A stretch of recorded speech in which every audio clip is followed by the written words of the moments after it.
morning to you all. So as I unfold my notes, I'll tell you a quick story. I really think that having the COVID virus made me dumber. And I sincerely mean that. All week I've been sick, and then I stopped in at work. I guess it was Tuesday, and I was talking to the ladies in my accounting department. I realized I lost track of everything that happened over the weekend. I just could not remember. So I was like, I better type some notes. I was thinking I'd get up here and give like a TED talk and just like go off the cuff. And I'm like, no. And last night it was affirmed. I picked up my youngest daughter from Awana, and I had this little certificate, and I go to the end of the hallway where I thought she would have been found, and I talked to the teacher, and she goes, well, what grade is she? I was like, first. So I go to the first grade class, and I talked to the teacher, and I was like, what's your daughter's name? I said, Leah Heritage. And this little girl, she goes, Leah Heritage, she's in second grade. I'm like, so I need help. I need help. No, but really, it's an honor and a blessing to be here with you. And Doug gave a short, brief introduction to myself, and I just want to share the goodness of God in my life and try to paint for you a picture of that progression and how and why everything happened. And ultimately, if you get I'll give you the punchline right up front. If we honor the name and the life of Ryan Ionelli today, it's mission accomplished. If we honor the Lord Jesus Christ today, I did my job. So that is the long and the short of what I want to share with you today, but there's much more to it than that. So let's go to the beginning. I grew up right here in Gloucester County in Clarksboro, New Jersey. I had two awesome parents who, my mom's here with us today, Linda, and they did a great job in raising me. My mom sacrificially gave her time, her love, her nurturing, made sure that I did well in school, took me to all my events, and I think the most of you, Mom. You're a strong woman, whether you know it or not. My dad was very supportive. He was a disciplinary. I could tell you stories about that are very good. But I know that he loved me, and he taught me to respect other people and to work hard. And that was really the foundation that I was given. Youth sports were a huge part of me growing up. I love athletics. I think it builds character and just it creates a well-rounded individual.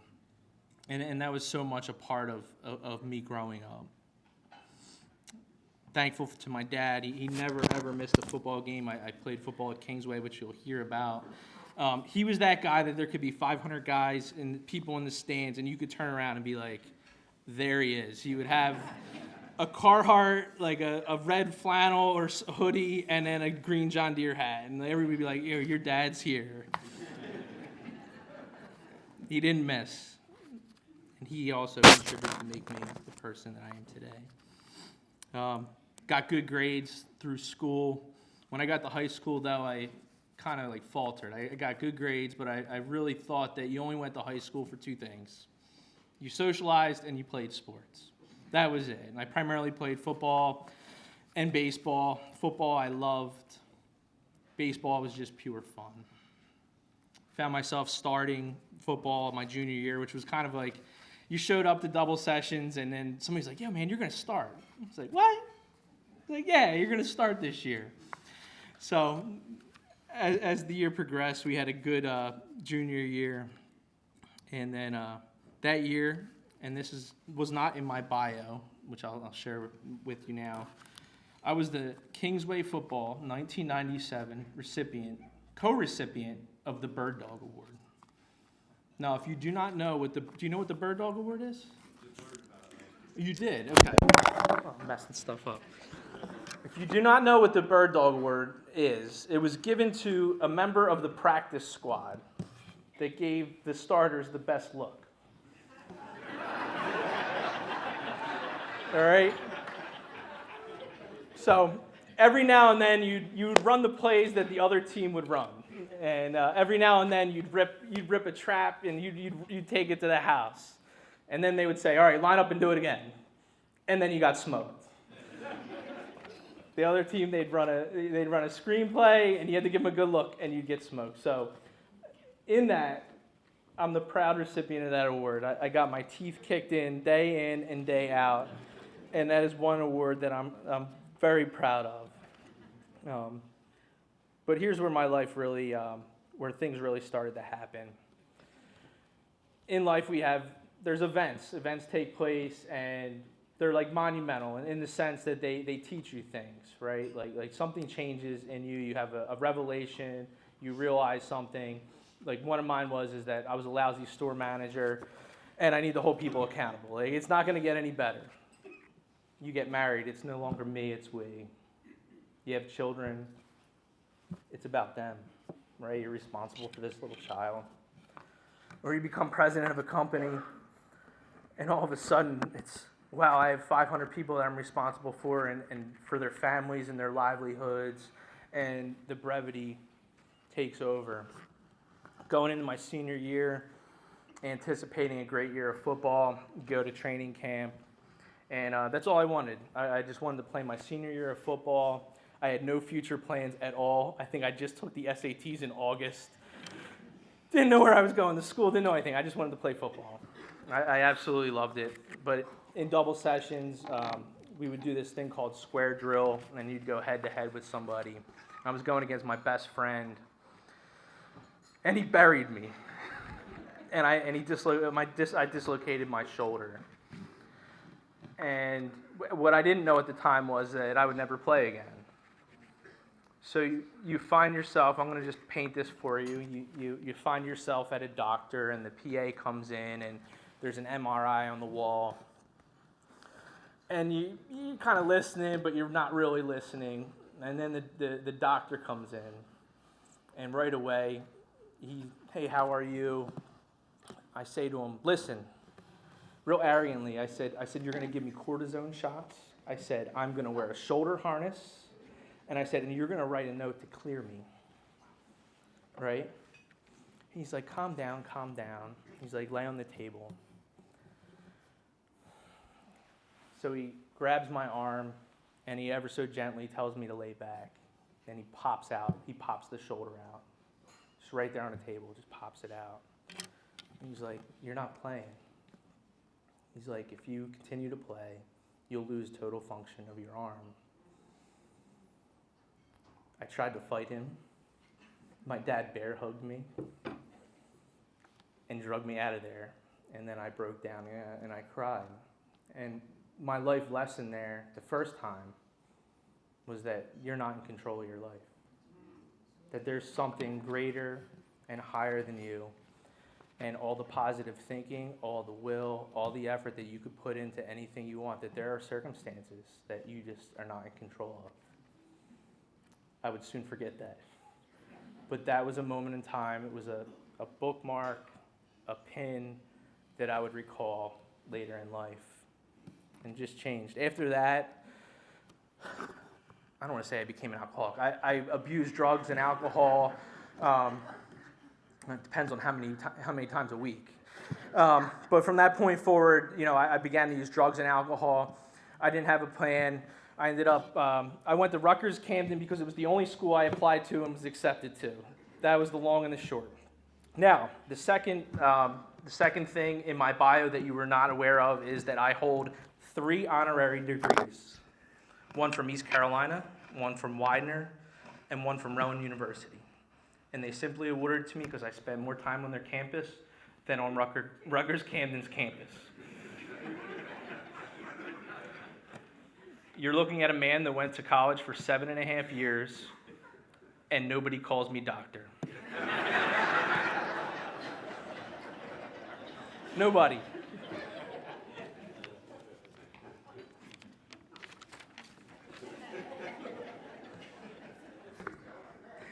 No, what happened was halfway through, I was like, man, I am a loser, and I just need to start a career. That's the long and the short. So like 4.5 years in, I started managing a store. I went through our manager training program, and I started managing a store. During that time, I would take interim classes, and I only really graduated for my parents. Like, I thought it was the right thing to do, and so that's what I did. I took those classes, and I finished up.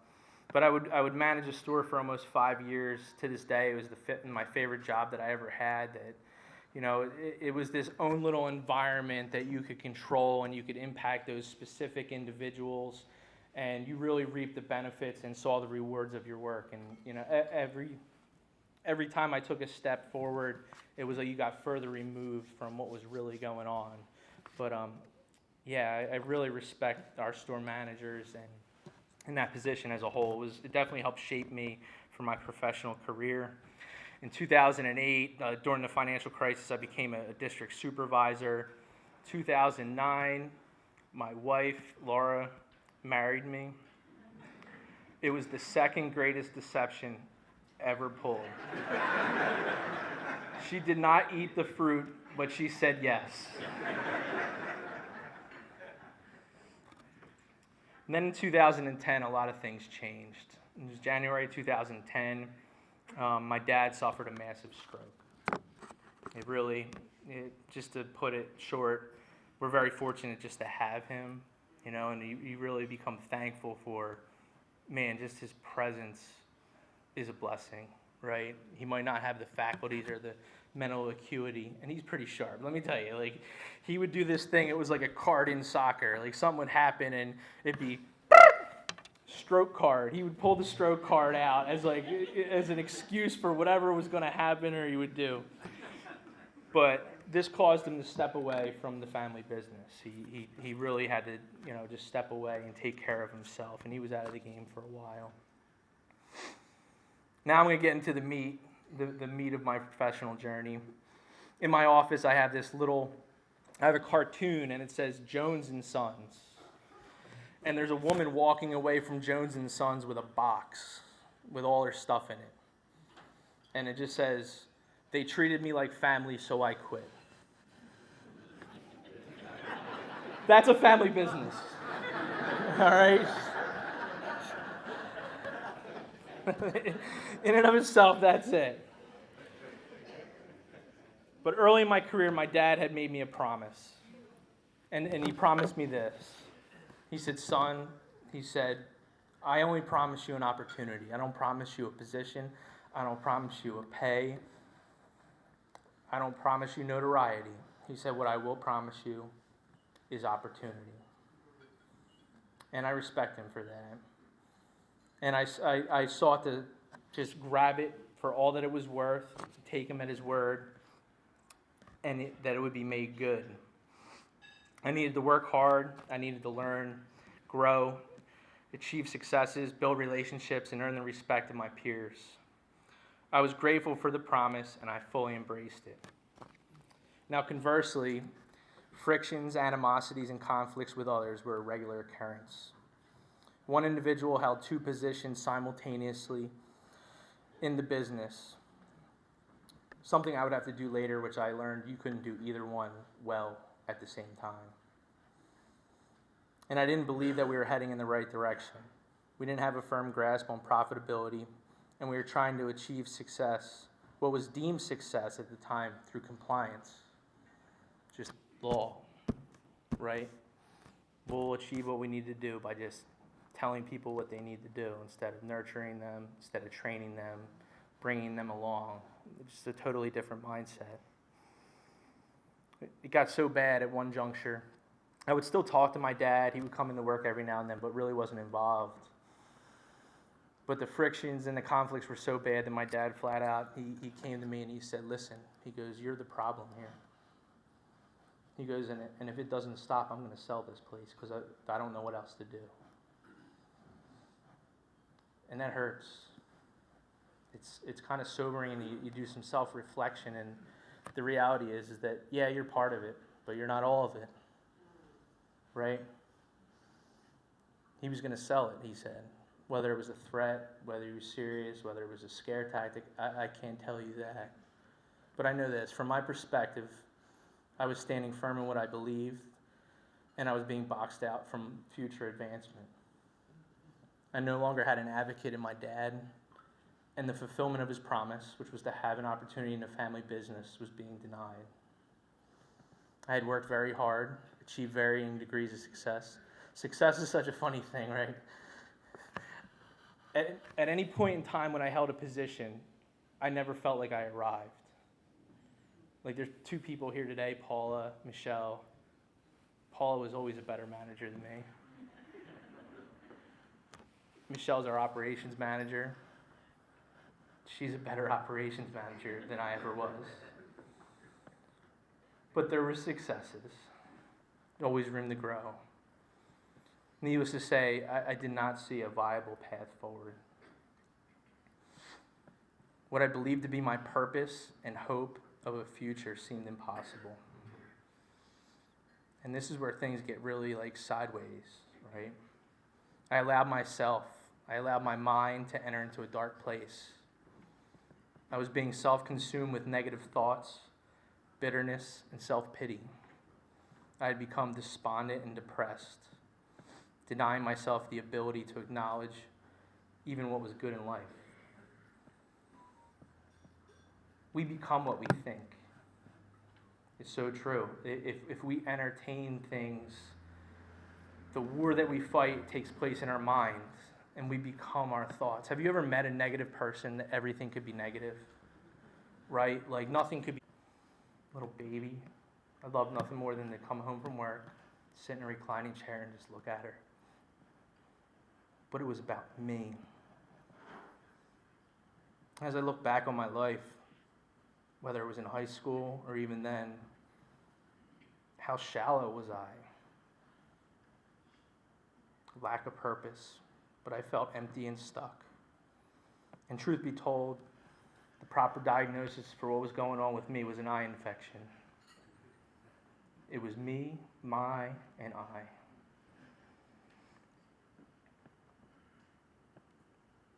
I would have contemplations of if I couldn't obtain that which I desired most, would I want to live?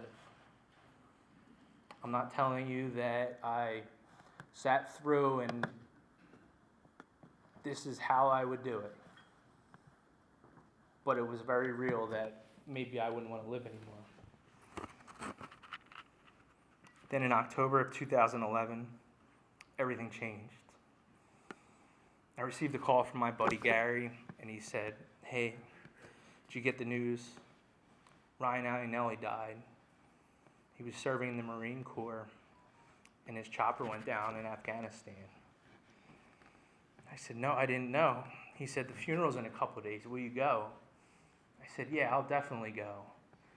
Now, Ryan was a former, I played baseball with him for several years at Kingsway. He was a couple years behind me. If for nothing else, just the patriotism and just the honor that these men deserve, right? Let alone having known him, that I was going to go. It was much more than that. It was a divine appointment, going to that funeral that day. Just a brief note. Thank you to the men who were here today. I have two ladies who work for our company. Both their sons serve in the military. And you talk to them and you know that their anxieties and their fears and their worriments, that how much a family serves and sacrifices just alongside that individual that they love so much. So let's give thanks. With the time that we have here today, and it's looking like it's drawing to, it's going fast. All I will say is a couple things happened that day. I could say that the Holy Spirit worked in my heart, that he was an X-ray machine that stared through my very being and my soul, and he weighed and measured me against two remarkable men, Ryan Agnelli and the Lord Jesus Christ. And he said, "Skeeter, you're found wanting." At that funeral, I would see videos of Ryan singing as a young boy to the Lord with his unabashed love and commitment to Jesus throughout his entire life. He had genuine faith. I would hear testimonies from others that knew him. I would reflect on my own interactions with Ryan on the ball field and everything that people were saying about him were indeed true. They were my own experiences. He was humble, he was nice, he was funny, and he cared for others, and yes, he loved Jesus. I would learn how Mama Iannelli would text Ryan 41319. And you guys have those scripture verses right on those cards. Please take those cards and remember him. Philippians 4:13, I can do all things through Christ who strengthens me. Joshua 1:9, have I not commanded you? Be strong and of good courage. Do not be afraid, nor be dismayed, for the Lord your God is with you wherever you go. I would see that Ryan lived an amazing life. Having played college baseball at Oral Roberts, he received an MBA, he overcame illness, and then decided to serve his country by joining the Marine Corps. He would fly combat missions as a pilot. And Ryan died serving our country that he deeply loved. I still remember the hallowed footsteps of the Marines that day. There's like no other sound when there's dead silence, and it's just them. And as I sat there, I was confronted with life. And the life that I lived over the past decade. While Ryan lived and served with a purpose, he did all heartily unto the Lord. I lived for myself. Didn't accomplish much. Abused drugs and alcohol. And I was empty and broken. And if it wasn't enough to think through the life that I was living juxtaposed to Ryan's life, then I had to confront mortality itself. Right? Nobody is escaping death. And there you are, you're at a funeral, and we're burying a young man at the age of 27. By all accounts, that shouldn't happen, right? In the natural order of things, that's not when somebody is supposed to die. But that's what happened. There was the witness of the Iannelli family. Mandy singing songs in tribute, and Mrs. Iannelli worshiping with her hands lifted. She was burying her son. There was pain and sorrow, but there was also the declaration that Ryan was in heaven. Ryan's pastor from college had a short video message that really stuck with me. The essence of it was something like this: we don't grieve as the world grieves, like those without hope. Right? If you don't believe in God, there's only the here and now. There's nothing after this. It just comes to an abrupt end. And he also said this, that Ryan would enter into the presence of the Lord and hear, well done. And he was just recalling Matthew 25, where Jesus likens the kingdom of God to a master who would go away, and he would give his servants talents, 5, 3, and 1. And he would go, and he would come back, and he was looking for a return. And he would go back to the one, and he'd be like, what did you do? And he said, you gave me 5, and I give you 5. He would say, well done, good and faithful servant. You were faithful over a few things. I will make you ruler over many. Enter into the joy of the Lord. Same with the next, but there was the third guy, that he hid his talent. He thought that his master was a harsh and austere man, totally misrepresenting him. And he took away even what he had. God gives us talents. God has given us abilities, our personalities. He gives us resources. He gives us authority. He gives us leadership ability. And what we do here and now matters. And there's going to be an account for it. That's very real. And I knew Ryan knew that. And he got the valedictorian well done that day. It was the first time in my 30 years of life I knew in my heart that this was indeed true. Ryan Iannelli was in heaven, and Jesus is real. A fear washed over me. I know this is true. And if this is true, then I'm in big trouble. I'm in big trouble. As if the life of Ryan and the witness of his family didn't provide enough conviction in my own heart and mind, Jesus Christ did. Right? I say that there was two great men there that day. There was Ryan, and then there was one greater. There was Jesus. And he was put on full display in all his glory, in his humbleness, in his lovingness, and in the sacrifice that he did for you and me. That day I knew that Jesus is who he says he is, that he loved me, and that through him is indeed eternal life. The service concluded with a final gospel presentation, and the pastor invited those who had never accepted Jesus to do so. I knew that I needed to. I wanted to do it, but I lacked the courage to do it. My time was not yet. And at that point in my life, I openly admit I'd believe in God. I had grown up going to church, had no impact or power over my life. I did what I did. Church, God was all about just being a good person, having morals, and doing the right thing, but with no impact. I'd find out that an intellectual knowledge of God does not translate into faith. It's both transactional and then it becomes relational. It's simply embracing the truth that Jesus lived a perfect life, he willingly died in our places, and that he rose again. When you commit to that, everything changes. Now let's fast forward after the funeral. 2 weeks later, I would have another doctor's appointment. And I'd show up, and this time it was totally different. I'd say, "What's the diagnosis?" He'd say, "It's terminal." Terminal. Yes, unto damnation. Instead of all having arrogance and pride and a list of demands, I approached him with desperation, humility, and submission. This time, I was seeing the great physician, Jesus himself.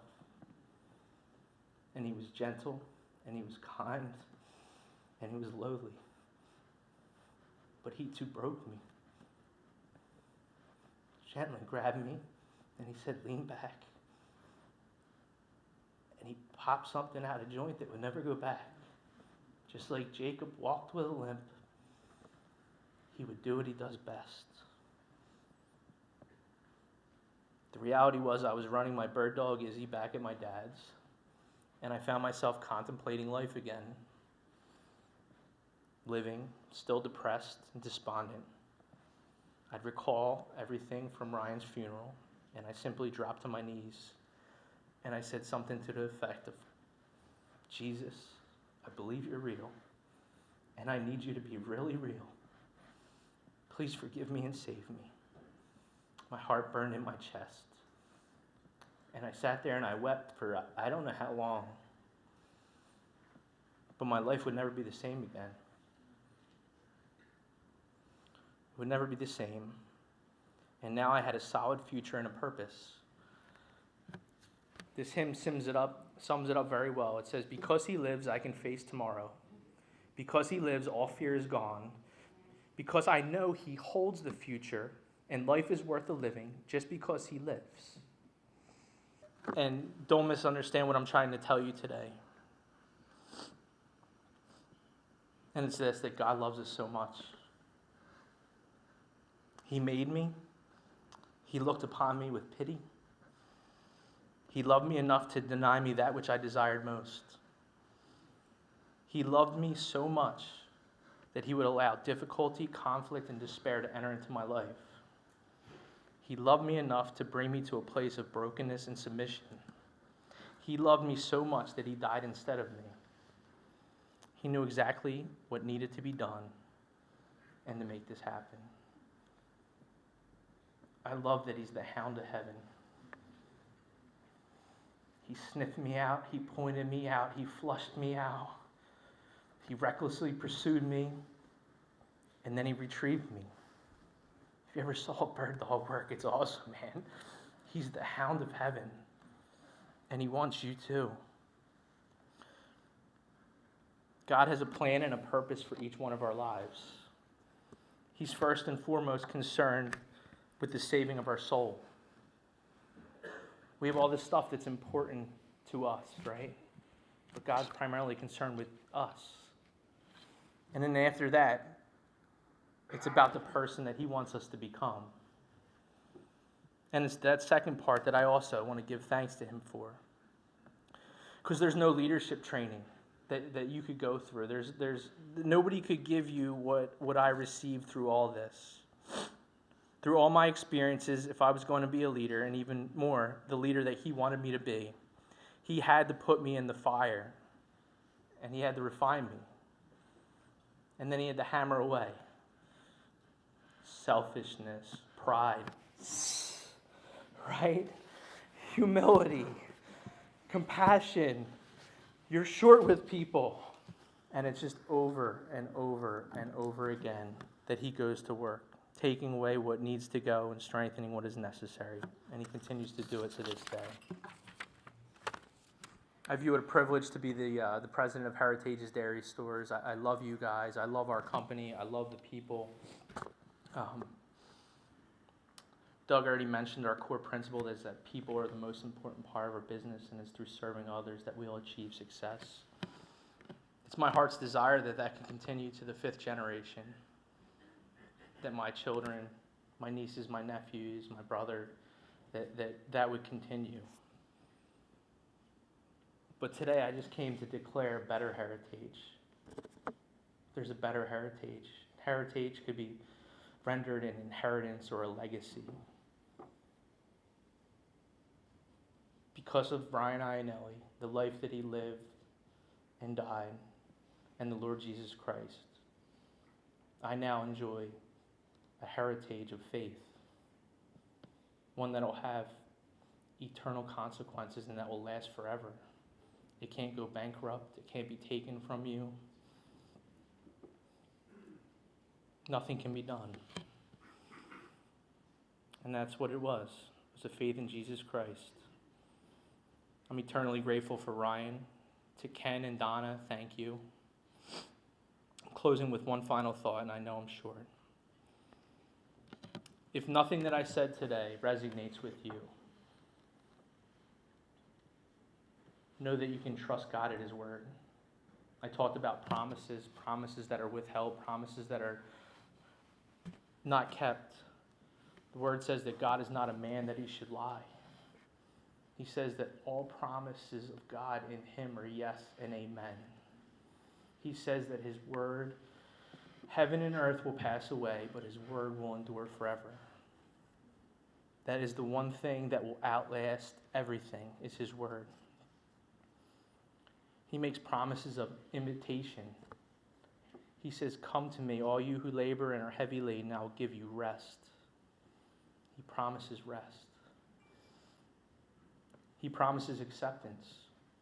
All that the Father gives me will come to me, and the one who comes to me I will by no means cast away.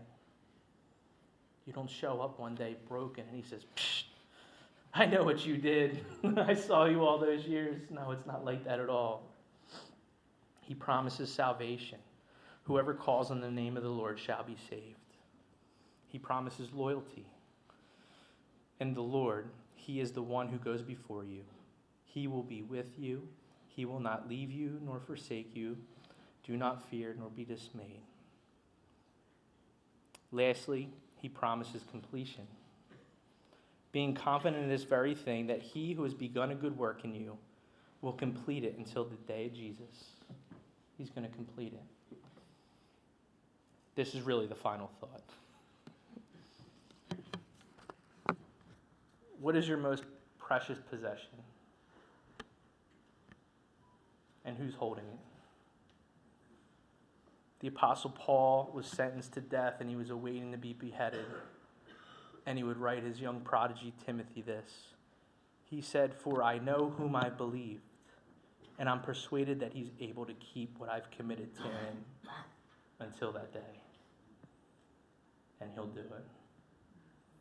God bless you guys.